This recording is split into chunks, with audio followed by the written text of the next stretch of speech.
Jai Hind to our YouTube channel Levendi the Futurist. Today's update is on the reflections on 2024. Stay tuned till the end. We will talk about resource competition, terror outfits to exert their power, and even the climate change.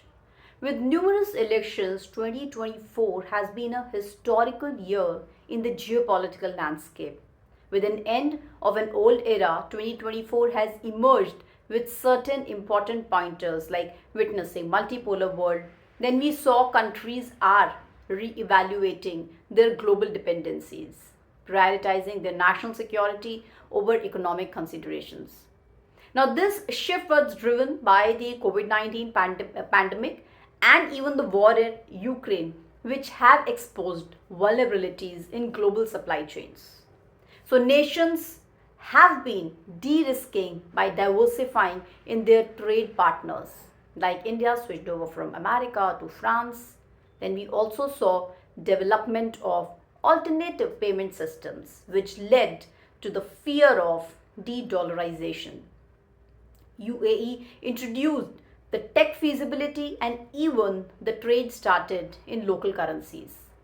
So this era has been an era of neoliberalism.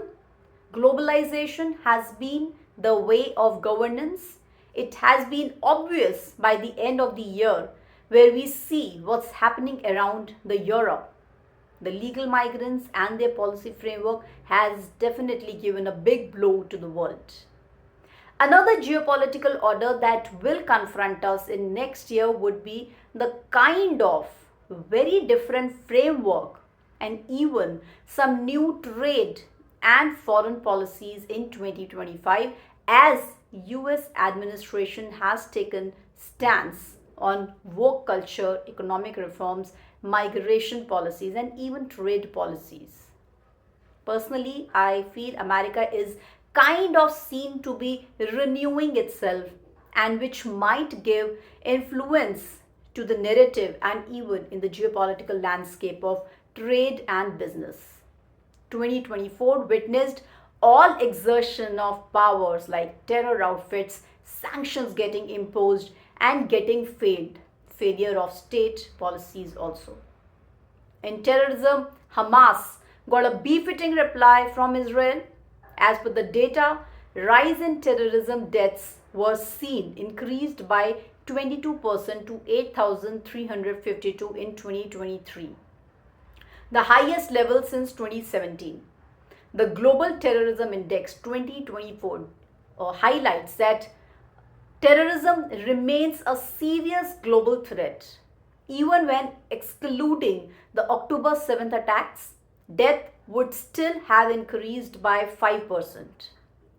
Then, despite Sweden finally snagging a spot in NATO's rank, the security picture is still murky for Europe there. Like everywhere else, capitals are ramping up spending thanks in large part to Russia's ongoing invasion on their doorstep. But spending is only a part of problem. For example, across 11 major categories of weapons systems, the US fields a total of 32 different types. I have written about the details of these weapons in the description box for all of you to have a look at. The new NATO chief, Mark Rutte, famously dubbed the Trump whisperer, has a tough gig ahead, though there's plenty of optimism that if anyone can help steer this NATO ship through turbulent times, it's good or bicycle riding, antique Nokia using marquee mark. Then what's happening at the resource competition in 2024? Junta-led Burkina Faso, Niger, Mali and Chad and others are also seeking a greater share of their mining spoils in a year when capitals are already fretting to secure access to anything critical for the military tech and energy transition. Of course, this is not limited to Africa. It seems unlikely to slow down at either end of the sandwich. Mali has also now issued an arrest warrant for the CEO of the world's second largest gold miner. And yet, it's not just about getting a bigger slice. It's also part of a broader chess game. Example, Russia mercenaries are riding local waves of anti-Western sentiment, while US-China competition plays out across the continent. So it's all a resource and influence war disguised as a partnership, and it sometimes leaves local players holding more of the cards, with everyone also talking about the climate and environment. What's happening in this segment? Climate diplomacy. This year's COP29 climate talks generated less buzz and delivered weaker outcomes, and the reasons go beyond the host. Sure, Azerbaijan is no environmental pinup, but neither were Egypt and the UAE before them. And yet, those two summits were still busy affairs. A significant shift is underway in the climate conversations as governments' priorities expands. Climate advocates are facing challenges in making their voices heard. Meanwhile, nature is increasingly making its presence felt through extreme weather events such as record droughts in Latin America, floods in Europe, and the global temperature records. Last but not the least, it's tariff time in coming days.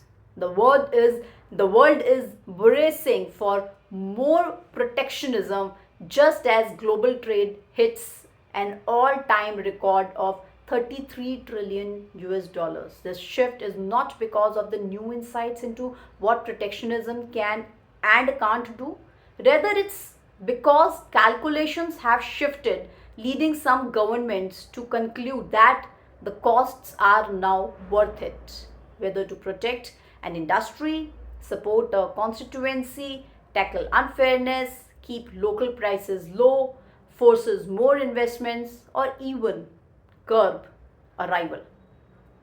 So these justifications all in turn stem from a broader sense that maybe globalization didn't deliver on its promises after all.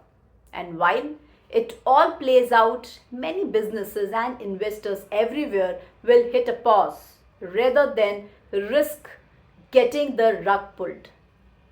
So that's the reality we are facing today. As the world shifts towards more protectionism, businesses and investors are left wondering what's next. So we want to hear from you all. What do you think about the rise of protectionism, and do you think it's really necessary step to even protect local industries, or will it lead to harm or to more harm than good? How do you think businesses and investors should navigate in the changing landscape, and how's 2025 going to be like? Share your thoughts in the comments below, and don't forget to like, subscribe and share the channel. Jai Hind and Jai Bharat.